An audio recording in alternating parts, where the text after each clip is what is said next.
What can psychedelics tell us about death?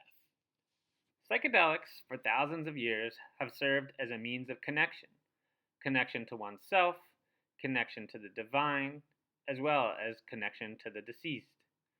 For instance, ayahuasca, with its psychedelic ingredient DMT, translates to vine of the dead or vine of the soul in Quechua.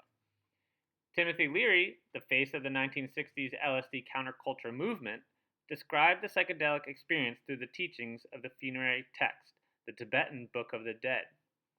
To this day, indigenous societies use the cactus peyote, the bark of iboga, and other naturally occurring psychedelic substances to connect with their ancestors.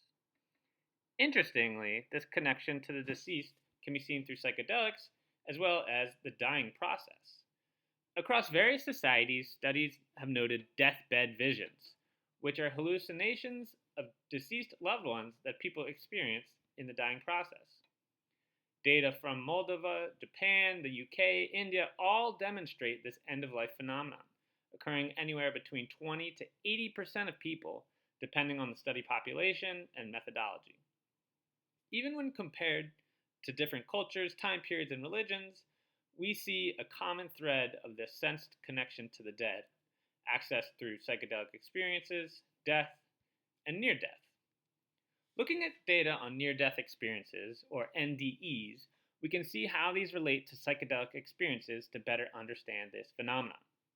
Near death experiences, which are phenomenological experiences associated with real or perceived proximity to death, are richly described in the scientific literature.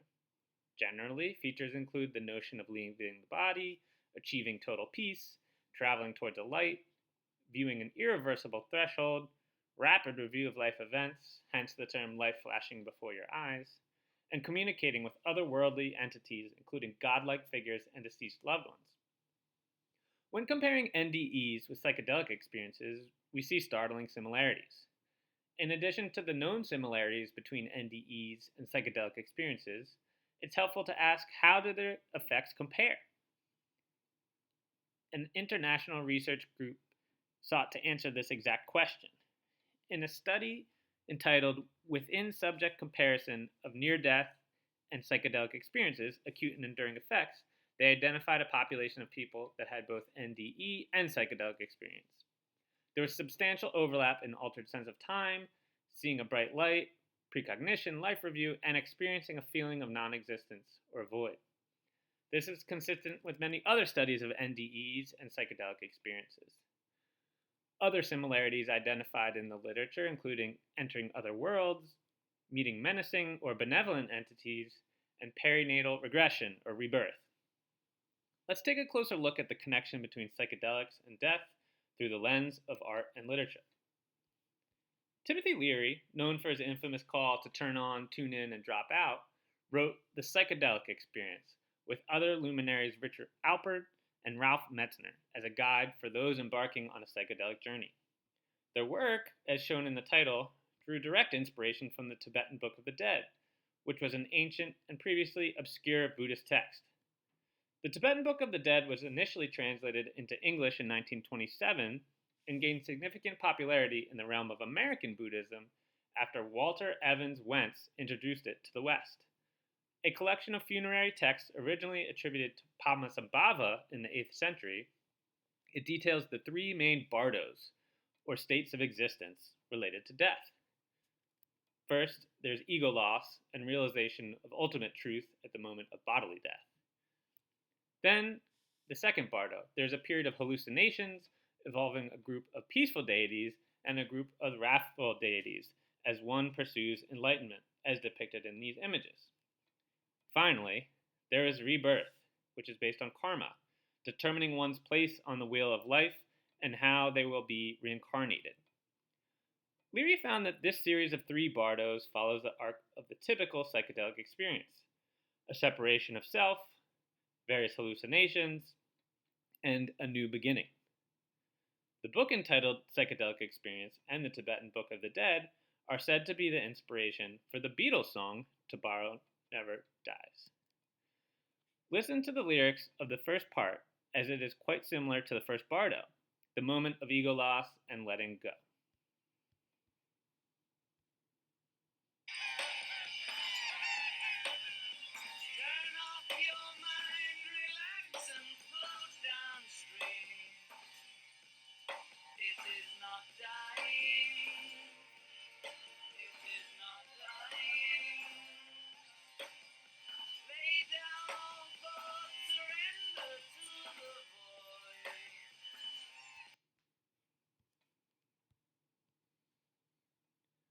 Looking at the second and third parts of the song, we see similarities to the second and third bardos.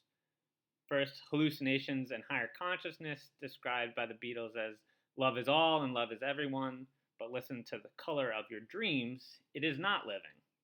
And then describing rebirth, or play the game existence to the end of the beginning. Is there something inherent to these psychoactive substances on a neurochemical basis that mimics the experience of death?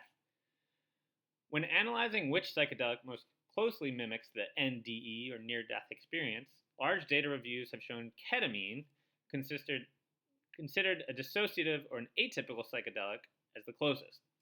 However, the classical serotonergic psychedelics like psilocybin and LSD also share many commonalities. Furthermore, some have postulated that there are endogenous chemicals released at the time of death, which would explain the overlap between psychedelic and near-death experiences. Dr. Rick Strassman, in The Spirit Molecule, proposes the idea that DMT, which is found endogenously in humans, is released in high concentrations at the moment of death. This remains a theory rather than a fact, and many other theories exist regarding the physiological and psychological experience of death. Others have suggested that the idea of endopsychosins is described as something being released at the time of death. And this has been identified in multiple animal studies, and these act similar to ketamine, with further postulation that this is the body's last-ditch effort to protect the brain from its own demise, as it has transient neuroprotective effects. Near-death experiences, sometimes described during cardiac arrest, may require the body to protect the brain from damage due to excessive glutamate, which can be dampened by things like ketamine, which are NMDA antagonists, just like the theorized endopsychosins. The notion of the role of endopsychosins remains theoretical and mostly based on animal studies, but the fact that there is a ligand in the brain known to antagonize the NMDA receptor, just like ketamine, which has been described as most similar to near-death experiences, this does merit further investigation. While there is yet to be definitive proof of what is happening in the human brain in death and near death, the similarities between historical concepts of death, modern near-death experiences, and psychedelics are hard to ignore.